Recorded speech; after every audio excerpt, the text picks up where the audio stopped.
America World Police. It was in the theater. It's the part where, have you seen that? It's made out of fucking concrete? Jesus Christ. That's quality. Yeah. Wow, I'm so impressed. The main character That's all I'm putting in my Google review for this podcast. Please do. Great stands.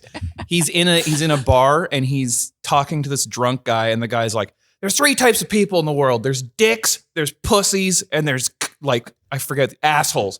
And cunts, and then he's like, assholes get fucked by dicks, and blah, blah, blah. And he's just being so graphic until the guy starts throwing up. So it's just this puppet throwing up. Wait, what is this? Team America World Police. Oh, yeah. It's the hardest I ever, I was laughing so hard, I was falling out of my chair, holding myself up, trying to see what was happening. Has this started? Yeah. I love that. Surprise. Let me just change my voice. So there was this. This is real me. My dad's at home. My dad used to be in radio, so I always feel that like he's at home. They're going, okay, how's his diction? Yeah. Well, I personally would have announced that word a little clearer. Yeah. That's so much pressure. Yeah. Well, my dad used to be a radio guy. Yeah. So in the 70s, that's how I got into vintage, was all because of dad being into radio. Yeah. And because he would get all these like promotional t-shirts sent to like the radio station, like AC/DC would put out a single, and like they would basically bribe disc jockeys back then to play the music more. I mean, they still do now, but with this little thing called that's cash. Hey, it could be a lot of things. I realize, but hi guys, welcome. But so dad would get all these promo shirts, and then in Australia you have to wear even public schools, you wear a school uniform. But every now and then on Fridays was known as the greatest day ever. And you could this is when you got to really see people at their truest, because it was free dress day. Oh, okay. So I wore this is what started the whole thing, was I wore this t-shirt for Crocodile Dundee, which I'm not sure, have you seen that movie? No. Okay, I don't blame you. No. Because it's from, I don't know, the 1920s. It's from like 85, and it's how Americans saw Australians until the next and when I lived in America, Australian character came out. Yeah, and when I lived in America briefly, it's how they saw me. and it was so crazy because at the time, like 2008, tight jeans, all the rage. And so, I've got like spray painted pants on. That's how fucking tight they are. Yeah. I got some tie-dye shirt, some weird hat, red boots. And they're just describing my outfits. Yeah, well, that's what it was. I had a time machine and I was like, who can I base my look off? I love this guy. Who can I be? And people would always want me to do like the most cliche Australian stuff. And a lot of it was based on this iconic movie called Crocodile Dundee. Yeah. So I had this shirt, and the main slogan, like the catchphrase from that movie, was, "That's not a knife. This is a knife." Because he's in New York, and he's just walking around town. He falls in love with this American. I think she's a journalist, and she goes to Australia, and that's how they meet. And they fall in love, and then she's like, now I've seen your world out here in the wilderness, and throwing fucking didgeridoos, not didgeridoos, because you'd be throwing boomerangs, you'd be blowing didgeridoos. Hi guys, welcome to the show. And so he goes to New York, and he's like, "Oh, Struth, bloody hell, what's going on here?" Like Australian. Like, what's this then? It's a bidet. Yeah, they don't have those in Australia at all, I guess. It's just turned to the max, and he's got like a sleeveless shirt, leather shirt, of course, and like his belts are like He-Man belts, but they're crocodile's teeth. And he has like animal bones on his hat. Yeah, and so he's just so like every Aussie cliche. So Americans for years just assumed, kind of rightfully so, because there really was nothing else on the map. There was, I guess at the time, there would have been Mad Max. And Yahoo Serious. Oh, but dude, was that big here? It was like I was a kid when that movie came out, and he had a movie called, I think it was called Young Einstein. And he was just like this joke. Right? And so it was kind of like a Pauly Shore movie for kids. Oh. Yeah, that's a great explanation. Yeah. I have a Young Einstein t-shirt, and I very rarely wear it. But when I do, it matters too much, you don't want to wear it out. It's a bit short, so it reveals too much sexuality. Right, you don't want and in this current climate. I know. So I wear it sometimes, and one time this like guy who looked like Yahoo Serious, like this I'm Yahoo dead serious about this, like this hi guys, on the show, his finger was in a power outlet. So like I'll show you later. to just give context to this story, but imagine Einstein, like the classic photos you see of Einstein with his crazy hair. That's what Yahoo Serious looked like. And he was like a combination of that with like a homeless person. And then you have Yahoo Serious. The movie was just ridiculousness. Your explanation was actually spot on. So I wore it out. I've worn it a couple of times. And this one time, this guy who's about 5,000 years old came up to me. And I was surprised that he came up to me given the age. And it's hard to walk at that age. Yeah, well, he was dead. He was a ghost. So that was a trick right? question. You failed. So you don't know anything about how long people live. So it shows about your intelligence. Have a sip here. It's tough being stupid. But this guy came up to me and he's like, oh my God, that was my favorite movie when I was a kid. And my first thought was, well, you're 5,000 years old, so definitely weren't a kid. Didn't have movies back then. But no one knows that movie, and like a lot of Australian stuff. So rewind back to the Crocodile Dundee. So he's in New York. I have ADHD, so this is going to happen a lot. This is great. So, I can keep up. So he's in New York and he gets mugged, and this guy's like, give us all your money, dude, or whatever. And he pulls out this tiny little embarrassing pocket knife. And he's Crocodile bloody Dundee. So, I mean, he wrestles buffaloes with his fucking mind. That's a real scene. He goes up to a buffalo that's like blocking the street in Australia, and he just goes like this. And the buffalo goes, oh, Jesus Christ, you're bloody sexual. Pardon me. And he falls down and the buffalo's on the ground going, oh my God, I think I'm in love. And then he's like, well, don't be. I'm a human. You're a buffalo. This is never going to work out. Yeah. And then off he goes about his merry old business. Now fucking fast forward to New York and this guy's like, give us all your money. He's this tiny little pocket knife. It's an embarrassment, to be honest. And then Crocodile Dundee, I think he was chewing gum. He goes, that's not a knife. This is a knife. And he reaches out and pulls out the biggest fuck off knife you've ever seen. Yeah. And so I had a t-shirt of that scene on it and I wore it to high school. And there was this girl called Kate Hutefeld, I think was her last name. What's up, Kate? Hutefeld? Hutefeld. Oh, okay. But I would call her Cutefeld, which thank you for ruining my next joke. Hi, guys. Oh, no. So this girl, Kate, who was just way out of my league and she was so Cutefeld. And I wore that shirt on Free Dress Day, being a bit of a class clown. Thought it'd be a bit of a goof. Yeah. And I never forget it. And it just changed my whole life. And she goes, oh, cute shirt. And that was it and walked away, never speak to me again. Yeah. And I go, what? What? Was this whole thing? Yeah, I mean, you also got a cute shirt on. School uniform, I know, but just, okay, I'll be, Mum? Nope, don't have a phone yet because it's the 1999s. Hey guys, welcome to the show. So yeah, that's how it how you got. started. So you got into vintage because a girl that I had a crush on said that my old gross t-shirt was cute. So then every Free Dress Day, I would just go through Dad's box of these t-shirts when I was like 13, 14 years old, and I would just wear them. And that was the only time that it was a cute shirt. And every other time it was, you're clearly a poor person, don't speak to me. And so I moved countries. Right. Yeah. I saw, I was walking with my friend Eric the other day and his favorite band is Oasis. And we saw a homeless person with a 1993 Oasis tour shirt. And it was in great condition on obvious homeless person. And Eric was like, if the story doesn't end how it would end if I was there, I'm going to be very upset. It definitely didn't. Eric's meek. They didn't make out? They didn't make out. Oh, they're married now. Jesus Christ. No, he just walked past us and we didn't even have to have the discussion where he was just like how crushed he was that he can't have the thing that guy is not appreciating for sure. Okay, so this upsets me. Next time, please call me and tell me the exact whereabouts. One, I love Oasis as well. And two, I love buying shirts off the back of homeless people for two reasons. One, it helps them. They don't give a shit. It's not like the guy is there going, oh yeah, got my tent. Everything's all fantastic. Yeah, everything's all in order. Okay, cool. I'm just, here we go.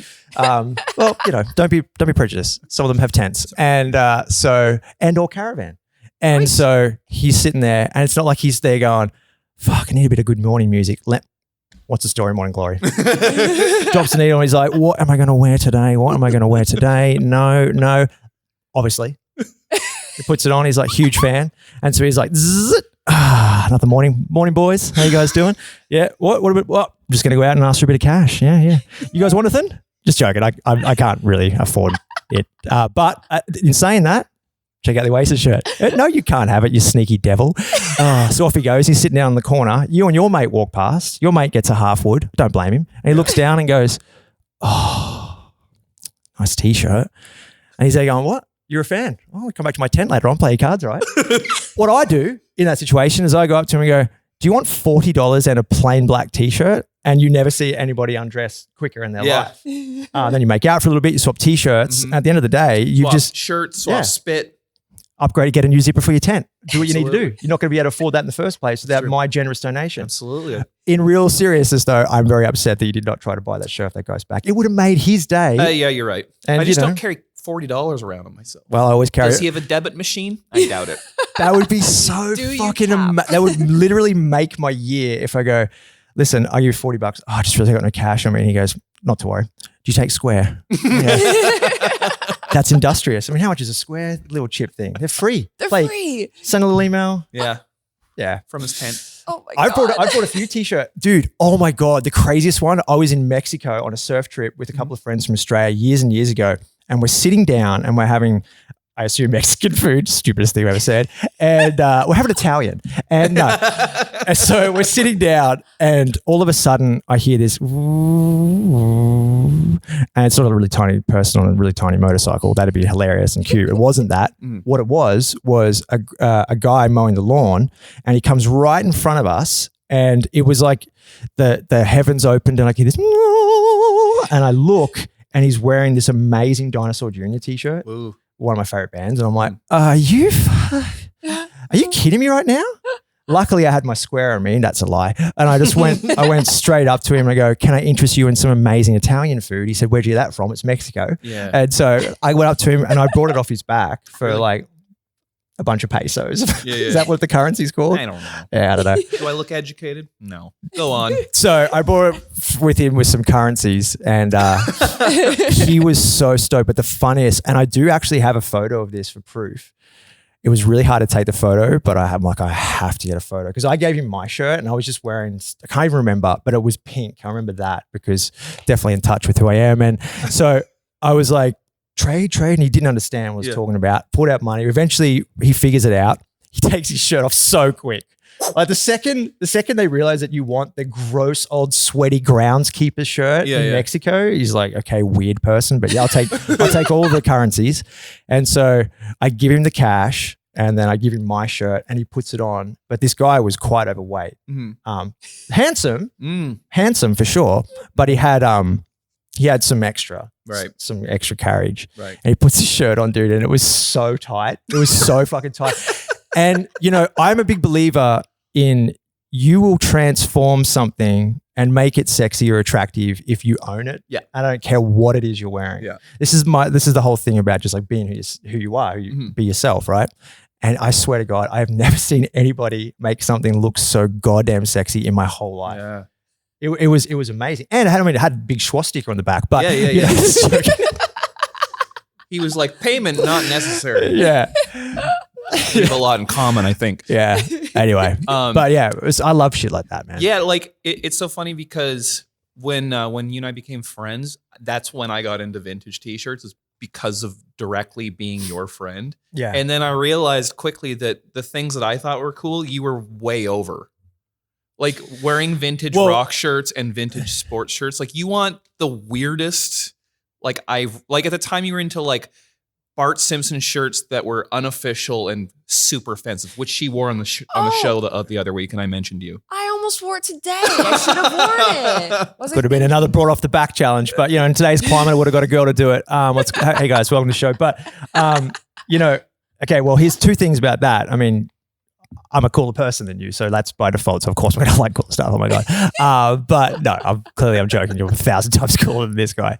I have a lot of National Geographic magazines, so if that is an indicator of how.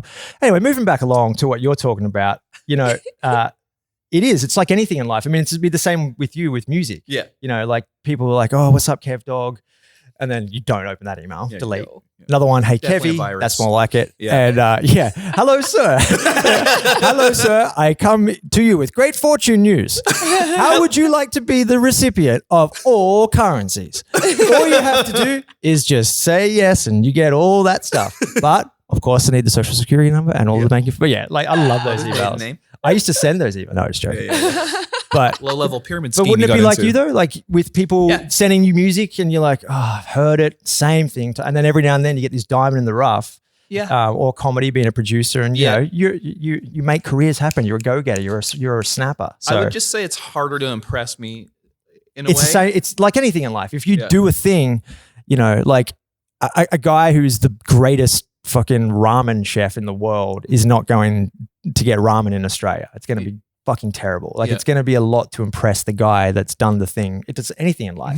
So that's all it is. It's just, I've seen everything. So I like weird, and I like things that were made where you question who would have worn it. What was the creepo dad that thought this was a good idea? And it's funny. And that time period is really dear to me because I was a little bit, we're all just a little bit too young to really, like, to be 21 in 1984 would be my dream. Because everything was so fun and silly, and everyone was having a silly goose time all the time.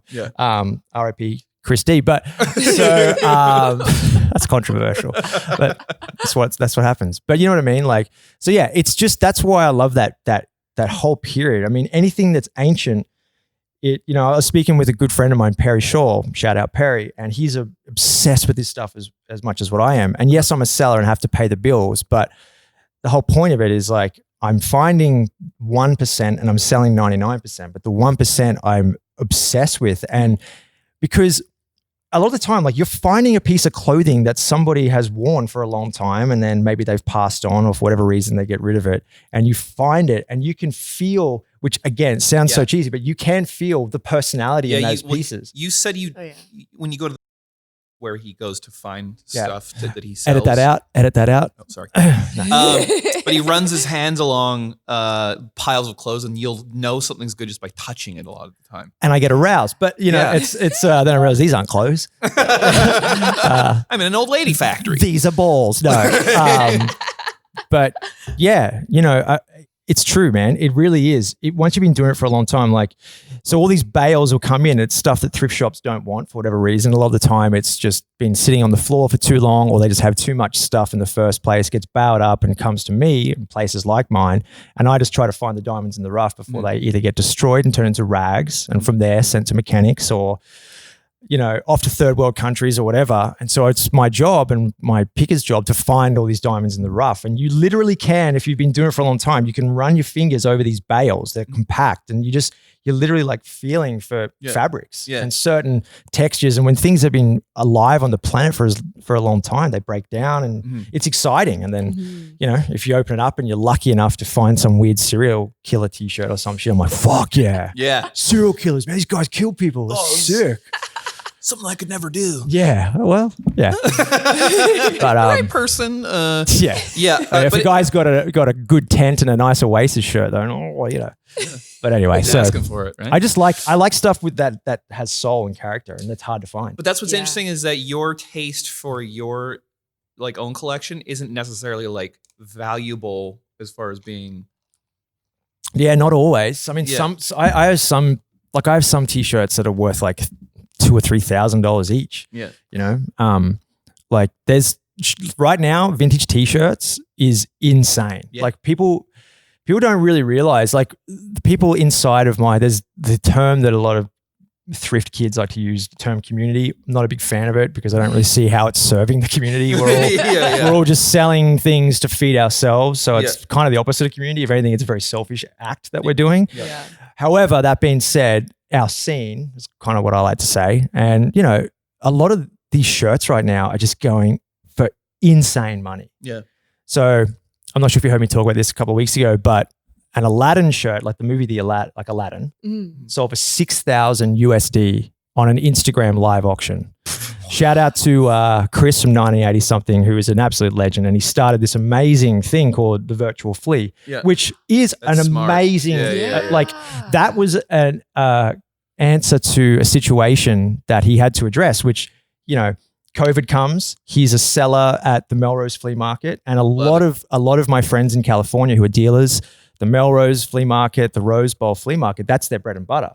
All of a sudden COVID comes, shuts the world down, and it's bad in California, as you know, having your girl there. So he's like, what am I going to do? He had a huge following. He's got like 80,000 followers. Wow. And so he starts just selling them live on his Instagram. That's really smart. Really smart. Cool. It's super cool. Oh.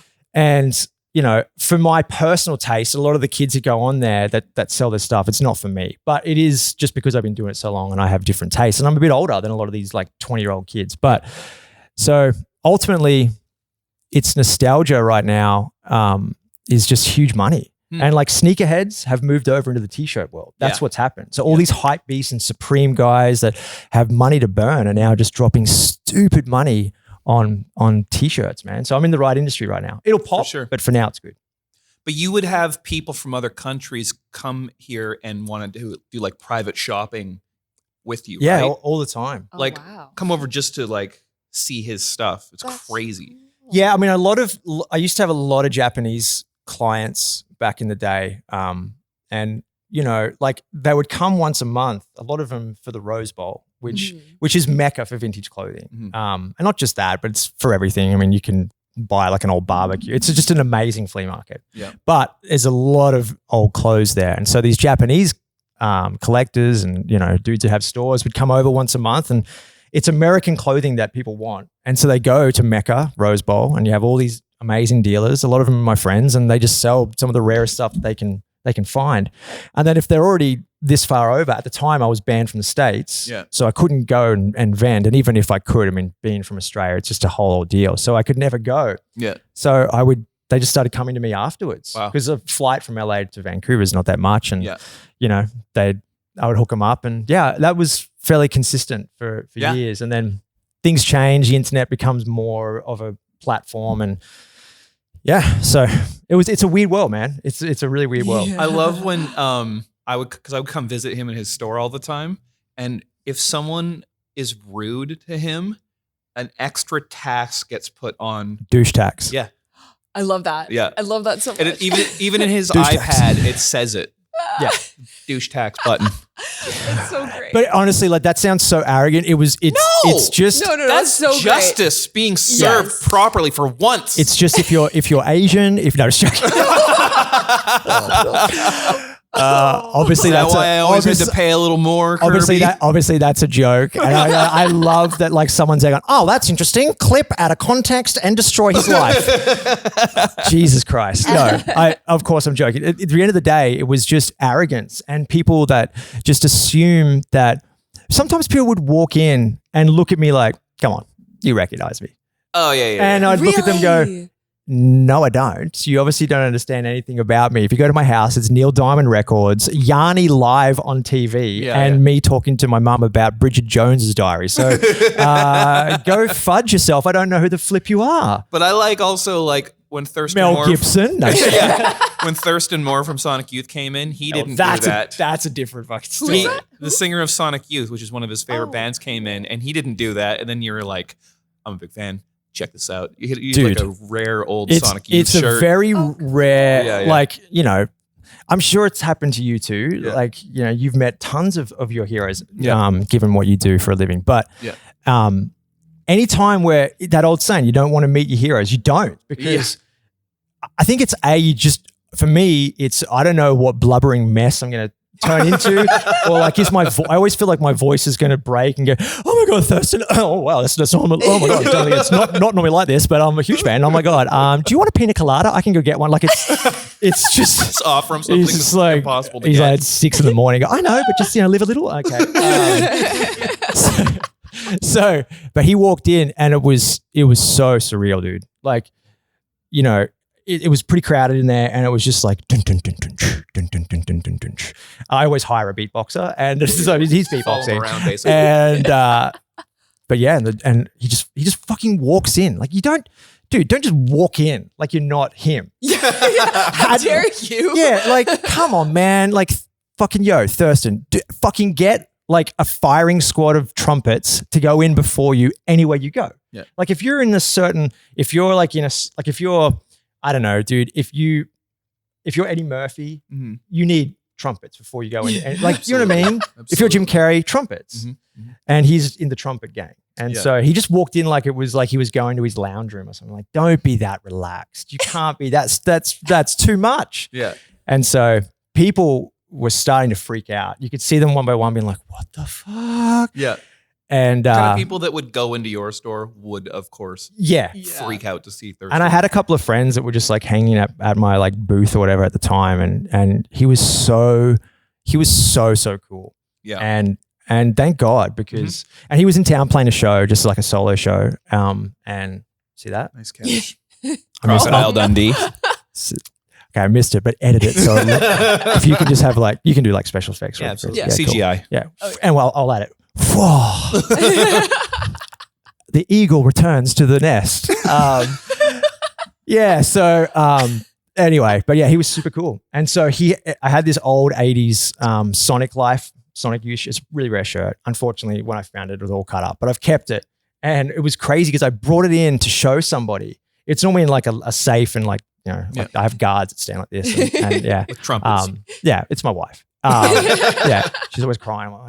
But because I chop onions. But so I love the idea of like a crazy torture for your wife who's like acting up and go, don't make me chop onions. We are not watching the fucking Notebook again. She's like, oh my God. Anyway. Bridget Jones's Diary. You know it's my favorite. You know, it's 1, 2, and 3. Anyway. So he was just so cool. And it's such a, thank God, you know, because it can ruin. I've had the opposite. I'm sure you have as well. It can ruin that band or that, you know, thing that you idolize for whatever reason. So he was so lovely and nice. And the best thing about it was, you know, he was there with his girlfriend and he had a couple of shirts and I was playing it cool. Like I was just like, oh, what's up, dogs? Yo, guys, what's up? You know? And my friends are going, what are you doing? I'm like, yo. I mean, 1, 2, 1, 2. Kirby, put your clothes back on forwards. Yeah, well, you know. So he was super cool and he's like, hey man. I'm like, yeah, hey guy. Jesus, don't say hey man. You should be like, you shouldn't be speaking. There should be somebody interpreting your thoughts. And he was just super cool. And I was like, and he had these shirts and this is how the whole conversation started. And I did a very smooth thing. And I was like, yo, please. You're offending me. Yeah, I turned into a guy from The Sopranos. all of a sudden, I had spaghetti sauce around my mouth, and I was wearing a suit 3 times too big. I'm Italian food from Mexico. Yeah, exactly. I had authentic Italian food from. Yeah, that's what we call a callback. What's up, man? Cool. Edit that so an eagle flies out. Right. Cheers. You also one time told me you hate fist bumps, so I can't believe you just did that. Well, we're in a COVID world, so you have to. You have to adapt. Ideals have changed. Mask denier. Hello. I'm more into keeping people alive and not killing grandmas, not to the guy to my left. Anyway, we know how you feel about the homeless wearing Oasis shirts too. So moving on. No, we won't address it. But yeah, he was super cool. And so he had these shirts and I was like, man, I can't charge you for these. I'm a fan. Your music has like been amazing and helped me through the years. So I just want to give these as a thank you for being in such a great band because there's so many shit bands out there. Yeah. And he laughed and he was like, oh, that's so nice of you. And we started talking and his girlfriend had all these questions about Australia. And so we got along really well. Yeah. That was the end of it. So cool. I went to the show that I was already going to the show. So I was at the show. I go to the bathroom and, you know, just doing all the coke. Takes a long time. And because when I do lines of coke, I do it on the toilet bowl all the way around. The whole way around because you're OCD. You got to connect it. You've got to connect it because life is a circle. Absolutely. And, you know, so what goes around comes around. And so, Mum, I was not doing coke in the bathroom, just to let you know that. I love you, Mum. More of a heroin kind of guy. Yeah, more of a H man. And all of a sudden I hear, dead union. I'm like, what the fuck? And I come like running out and John was filming him give me this massive shout out. And I came at the end. I didn't come at the end, but I came down there. I looked over, Kevvy, you were everywhere. No. And he had just finished saying this amazing shout out, and which was just fucking so surreal. And he thanked me and he said that, that guy, Dead Union, he's right on. And I go, and I look at John, I go, I'm fucking right on, mate. You're not. Did he mention anything about, anything? I don't remember. Oh, geez. He's like, what's wrong? I go, oh man, I have to go to the doctor tomorrow. He's like, why? I'm like, well, my hearing's playing up because I don't remember him mentioning anything about you being right on. Oh, you son of a bitch. And then at the end, I was walking out. I'm like, John's like, go speak to him. I'm like, nah, man, I can't do that. I'm like, dog, no. So I'm like about to walk out and he's like, oh, hey man, did you hear me? I gave you a shout out. I'm like, what's up? Yeah. I did you? I didn't notice. I heard something about it. cheers. And Right on. we started speaking, and I was like, can I send you a record? Which I never would do. Yeah. And so he gave me his address. He's like, send it. And I never sent it. I still have his, I was too scared. Oh, Kirby. So- no. But I have an idea. So I still have his address, and obviously Thurston will be watching this. So like, Thirst Dog, something's coming. Something's coming, y'all. No. So I thought, I'm going to send, because I said that I was in a band. Oh, can I send you a record? And I thought, it's just too nerve wracking, because like, what if you like, you don't hear back? It's just, I'm like, I'm not doing that. And it's not really something I would feel comfortable doing, but I'm going to send, I found all these like really weird sound effects records. And it's like the US Army sound effects for bombs. Yeah. So I'm just going to send that. That's good. I'm like, what's up, Thurston? Yo, the bomb, dog. And, and then I'm going to send another record later. Sorry for that previous bomb joke. If you're ever back in Vancouver, dogs, and I'll send another one. Sorry for saying dog. I'm nervous. I'm going to write all this out. Yeah. And I'm going to pay for a bunch of delivery men to deliver it with trumpets. So that's a callback. Circle of life. Oh, I love that. that's 2 in a row. Yeah. So easy. Anyway, do you remember when we first met? definitely. The airport going to China. No, I was joking. Yeah. Dude, it's, yeah. Kirby's band. Rest in peace, War Baby. Oh, yeah. R.I.P. Great band. And my band, we met in the airport going to China to tour together, which was still one of the best times of my life. So surreal. Oh. But so surreal, man. It was, do you remember, because you were the only person in your band that wasn't cripplingly shy? So I was like, oh, guess I'm talking to this guy the whole time. Yeah. And then so we got along like right away. We started talking about horror movies and stuff. I didn't even know that you did vintage. And then we get there, and Al D, the guy that brought us there, he's a Chinese promoter. He Shout took out us Al. to a weird country and Western bar in Beijing. Oh, yeah. And we were talking outside. Authentic Italian food. Once again. We were sitting outside and we were having a beer, and we saw a cat leave and a rat go in. Yeah. And a cat sat on my lap. Yeah. I mean, these were members of my band, but Yeah, you know, exactly. like, you Bunch of guys, back rats. to your cage. Yeah. Yeah. No, I do, dude. You know, like, okay, so I have a terrible memory, and it sucks because, and I always forget to take photos. Yeah. My sister, oh my God. Yeah. Do you have a member of your family where if they go on vacation and they're like, hey guys, I've just come back from vacation. Give me 1,000 years why this folder of 15 trillion photos uploads that is just pictures of shrubs. Yeah. And like, yeah. So my sister, who I love to bits, is like that. And I used to always make fun of her for it and go, Carls, no one cares about you standing in front of a fucking old gutter. Yeah. But I regret not being more like that on trips, because, you know, she can just open up and go, what? Oh, that time was in Chicago? No problem. Okay. So, and it's just like, it's almost like a flip book, like she's made a fucking cartoon. That's Yeah, what yeah. photos are. And I just never think to do it. But I wish I took more photos on that trip, because it was so surreal for 2 reasons. One, the previous show was in Chilliwack, which, yeah, I'll leave it there. I mean, Yeah. fill the blank. And it was, all I remember from that show was I was playing, and it was in the corner of a bar, and it was like a glass, and you know, basically behind me was the glass window to outside. Right. And there was this fucking woman just banging on the window, and I like turn around, and I'm like, oh, hi. Oh, my God. Hi there. And I was like, what do you do? And I'm like, fuck off. Like, she's just like banging and shit, and like throwing me off like out of time and shit. Yeah. Oh, my God. And so I'm like trying to like play the drums, and I'm like, oh, fucking hell. And I like turn around, and then she like smiled, and she had no front teeth. Oh, nice. And so some would say that maybe someone chili whacked them out. Chilliwack joke. What's up? No? Okay. But so I was watching her edit, reaction. if you can Sorry just if edit in okay. like a No, we'll fist just do there. it now, and then then she just will cut. just close, and then Yeah, no problem. you. Eagles. Eagles and all the relevant stuffs. But so that was that show, which was obviously amazing. And then fast forward to I think like 2 weeks later, we're in fucking China being treated like goddamn rock stars. I know. You know, we were picked up with this like, you know, custom party bus, and Cool. Al was just the most amazing host, and he's such a great guy. Yeah. And he takes us to what I believe is one of my top 10 favorite meals of my life. Yeah. Because we just sat down and he's like, I'm not gonna do the accent because of our current situation. But he's from China. You fill in the blanks, but lovely guy. And he's like, I'm gonna order, you guys just sit down, eat what comes out. Yeah. It's China. So it's my first time there. I love food. I love trying new food. I'm excited. I'm nervous. I'm scared. I'm all of the above. Is it Italian food? Hope not. Fingers crossed. Just had that in Mexico. Yeah. Terrible. Yeah. So many throwbacks. You're dealing with a couple of professionals. Thanks for watching.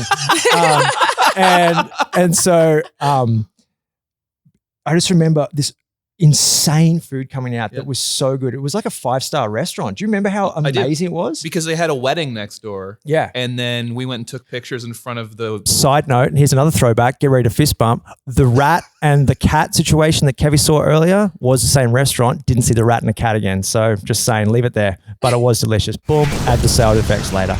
Continue. Yeah, and they would put it on this rotating thing on your table. And then remember... They didn't serve water because it's contaminated, so you just drank Coca-Cola constantly. Yeah. And you had an instant sore throat as soon as you got to Beijing. Yeah. So everyone was wearing those basically. And at the time I was still smoking cigarettes. Yeah. And like cigarettes are like, I'm like, how much for a pack? And they're like, oh, they're free because they're just so cheap. That's how yeah. And there was just, it was just carnage the whole time we were there. Remember I like fucking lost half my Well, I front wanted to tooth? tell that story. So here's how it started is that we're missing a lot. That we should do this chronologically. The first night was we were all at that bar. Lewis from my band and John from your band get drunk and fall down the stairs together, and it bonded us further. I'm like, you have a guy who gets too drunk in your band too? Oh my God, look at them tumbling down the stairs. Flash cut to us at the hotel. I'm carrying John from your band, who I don't even know, into the hotel because the party bus driver is like, get this fucking guy out of here. What are you doing? And so he's like, and I just put him in the elevator and then pressed your floor. And then Tony from my band said that he was on your floor and saw the doors open, and John just go, Oh no. yeah. And then the next day he got shamed by Al's assistant member. Oh my God, Al's assistant. Who had a crush on her? Everyone? Someone had a crush on her. Yeah. Not me though. Shout out to my lovely wife. I can't remember who it was, but edit that out. But she said, John, go fuck yourself. We were like, oh my God, I do remember that. It's like the one English sentence she spoke. It's so funny. I remember like getting to the hotel and thinking that there was a mistake because it was so nice. Oh yeah. And I'm like, Al, and he's like, yeah. I'm like, are we dropping you off here or something? He's like, no, this is for the band. And I'm like, oh yeah, no, clearly that makes sense. It was amazing. And then I just assumed we'd all be sharing a room because that's always what it is on the road. Yeah. And I was like, so where's the broom closet that we'll be all bunkered down in? And he's like, no, you'll get your own room. I go, amazing. No, definitely. Of course. Clearly, it makes sense. And then I remember that being the most exciting thing of that whole trip for me. I remember closing the door. I go, all right, guys, I'll see you in like half an hour. Freshen up, I go, oh my God. Oh my God. I go, hey, mom, you're never going to fucking believe it. Never going to believe it. Yeah. Really? Does it have deleted scenes? There's a mad, deep throwback to a Bridget Jones's Diary reference, and I hope that you guys filled in the gaps and assumed that my mum just bought the box set, which she did. Anyway, so we speak about that for way too long. I'm late. Bridget Jones's Diary. Come back down, and I'm like, guys, own room. And remember, we're all just so like, oh my God, like that was to me. When you play in a band, you share these smelly fart vans forever, and then you normally stay on someone's floor. At least Fake Shots was at a much higher level than the Babes, but so we would stay like peasants. So like just stay like in a sink, or you guys can share. You guys can share the sink. And you're like, oh, well, this is warm.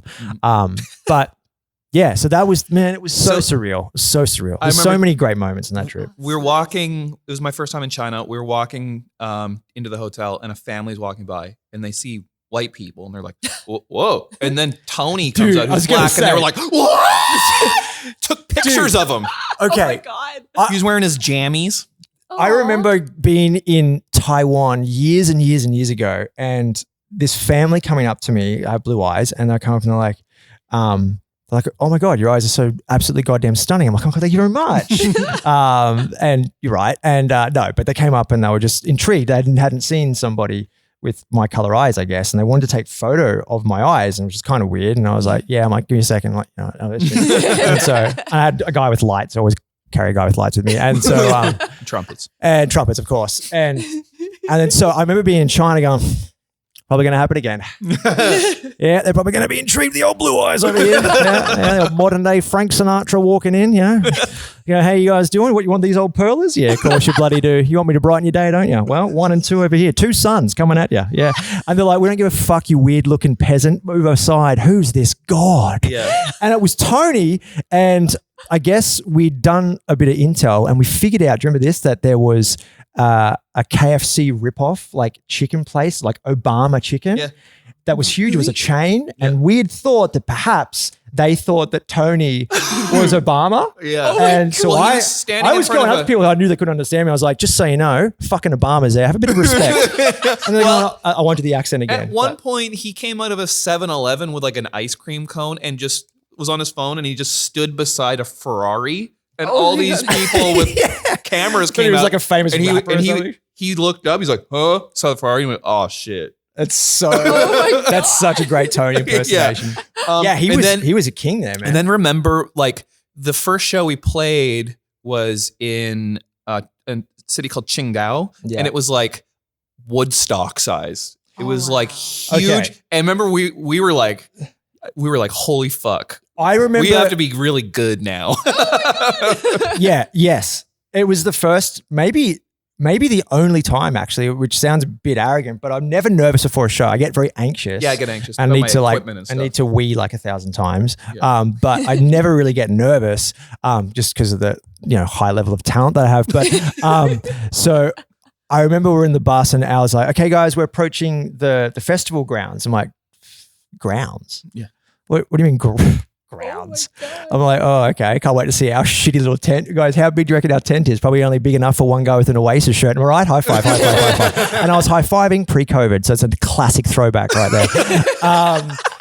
And I remember going over the little dip in the road, and it was just this fucking beautiful sight, something that you only dream about as a kid when you first start playing music. And Kevvy's right. It looked like fucking Woodstock. Wow. And we come over the horizon and there's these 2 massive fucking huge stages. Now, I grew up in Australia where we had a huge festival called the Big Day Out Festival.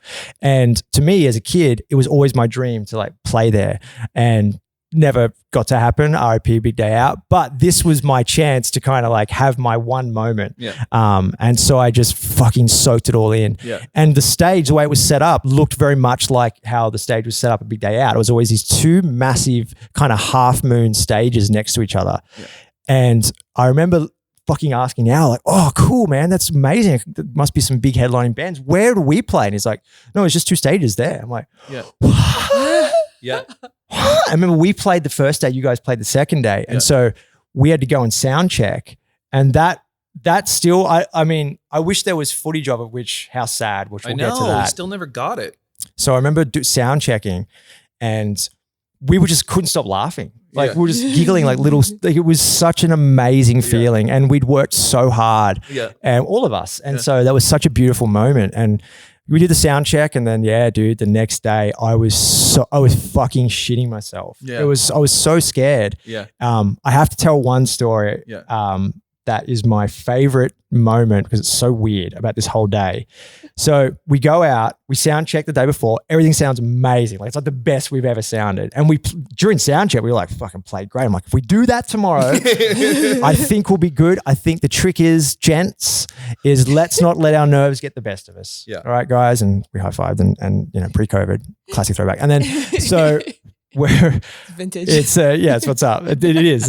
It's a vintage throwback. And so we're backstage and I poke my head around the corner thinking, because I think we were the second or third band on. There was 2 local bands and then us. And we were the only 2 white bands. Everything else was just I think Asian bands from memory. All of them. Yeah. Yeah. Except for us, which was, there's 10 bands per day. Yeah. Oh, wow. And I'm like, there's probably some people that know Fake Shark. No one's going to know us. And so I peer out between the curtains to see who was there, thinking there'd be no one. It's 1 o'clock, 2 o'clock in the afternoon. People are still coming in. It's this huge fucking fairground. And there's people on the front row to watch us. Yeah. they weren't watching that band. They were like waiting for us. And I'm like, Whoa. and I'm not stupid. I'm like, they've come to see the novelty act. I get it. That's fine. So by the time we went out, there was probably like, 1,000 people, but in a huge thing that feels probably like 50,000 people, it didn't look like much. Yeah. So I wasn't bummed though. We were so stoked and we like walked out. But when we walked out, they cheered like we were fucking the Beatles. Yeah. And we just couldn't stop giggling. Yeah. And so we play this first song, which starts with like a big drum solo, not solo, but just like a big drum roll. And all of a sudden I realized, I've been drinking copious amounts of booze and smoking cigarettes for a week. I'm going to die. Oh my God. It's really hot. Because the sun is just like piercing you. Yeah. And the guitar should have kicked in by now and it hasn't. And I look over at John. We used to think there was a curse on us. We have terrible luck with our equipment. And I look over at him and I can see sheer fucking panic. So then I'm beyond panicked because now I look at Brock and we're just a couple of trained professionals, y'all. And so we had to fill in the gap. But it's impossible to keep this up for too long when you've had a week of just turning your body into shrapnel. So I'm like, what the fuck, dude? Sort it out, guy. Sort it out, guy. And I'm like taking my sunnies off, giving him just death daggers, going, yeah, sort it out. You want to sort it out? So they have all these sound techs like come up and they're like, what the fuck is going on? We tested everything. Oh, the dude didn't turn his amp on. So it's just a simple like, and then you hear the feedback and then it was like off to the races. We had so much fun. Afterwards. My heart. I know, me too. I was just like, And then another great moment during that set was we played the first song, we did fine, and they went crazy. And we were like, I remember looking over at you guys, being like, can't wait to watch you guys side stage because this shit is really weird and awesome. And they were so like, yeah, rock and roll. I don't know why I rolled my R there. I'm sorry. I do apologize. I'm going to blame it on a weird tongue. So if you can edit that shit out because I'll lose my whole life. And everybody was so just, they just made us feel so loved and it was so awesome. Afterwards, though, this is the fucking weirdest thing ever and very beautiful in hindsight. It was actually a really lovely thing this kid did. At the time, I did not see it that way.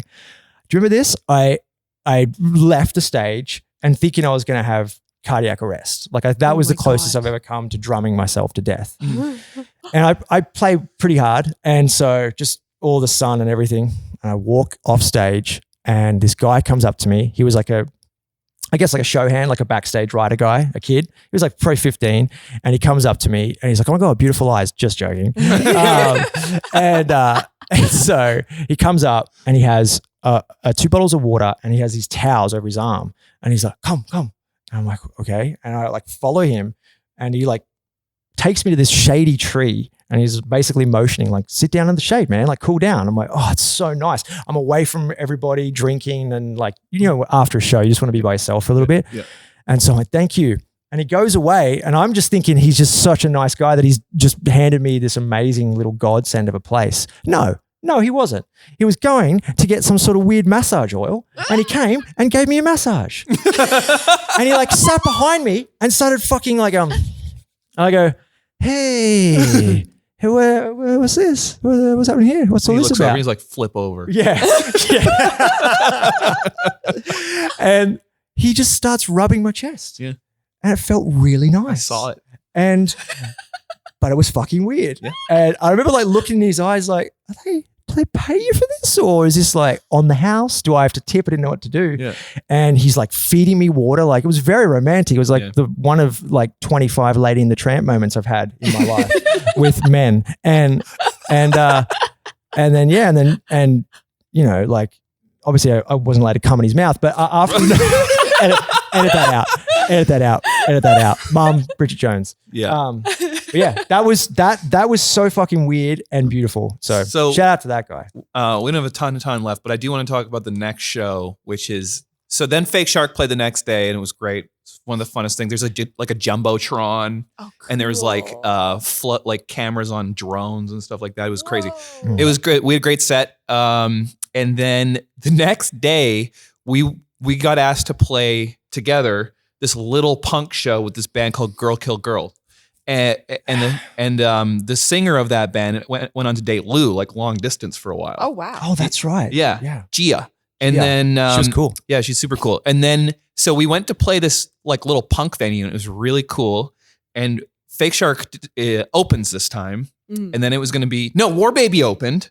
Then Fake Shark played, and we blew everything, every amp. So Fake Shark is playing, and it just sounds so bad. And you remember, there's one old man dancing, and I was like, I just want to thank my father for coming out. And then they laughed. I was like, oh, they understood that. Like, you know? And then Gia was like, no, stop it. Sounds bad. Let's go to another venue. And she called a party bus. Which I have to say is one of the coolest things anyone's ever done. So we just took our stuff and just left the show people were at. She just took us to some other venue. Oh my God. And was like, we're playing here. And it was owned by an old Chinese couple, and it was called Hot Pussy. Remember? I don't remember that. And then and then we walked in, and the reason for that is there was cats all over the stage, all over everything. So we played, you played again. Yeah. Then we played, and there's cats on the stage while we were playing.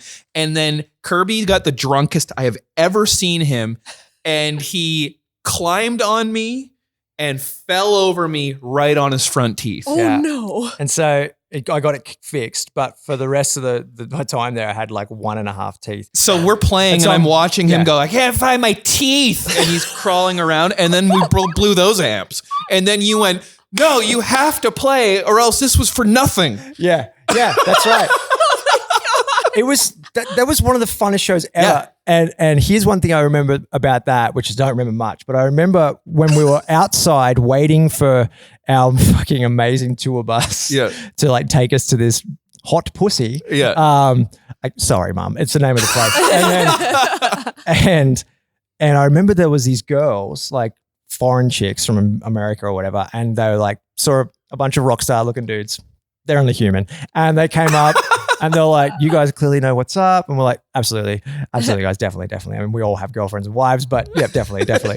And they're like, can we come? And I was like, can't see why not. Yep. Come see some Hot Pussy. And so like, we fucking name of the club. And then so they jump in the bus, and I'll never forget this. We're all just like, they were friendly. And I remember they had never seen War Baby. And so we started, and I remember they all go, huh.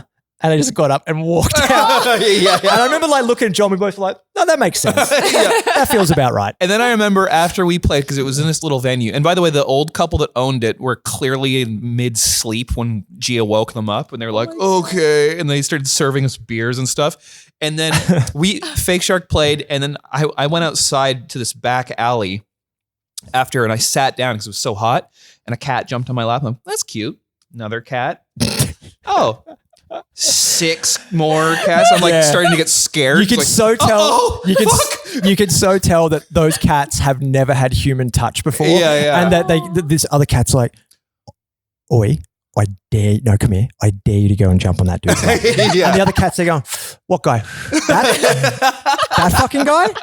Oh, dude, I'll jump on that dude's lap. I've got a good feeling about him. So he's like, meow, meow, meow. And he comes over and he's like, well, you just said Hot Pussy? Yeah, well, check this out. Boing, jumps on your lap. And then the cat's on your lap going, I can't believe my luck. And he's like looking over at the other cats. The other cats are going, oh my fucking God, dude, this is insane. And the other cats are like, tell the other cats. And then the other cats come around the corner, they're like, are you fucking, he's not even being kicked off and or deep fried? Oh, fucking let me get. And so, and they run over and like the other cat's like, how did you learn to run like a horse?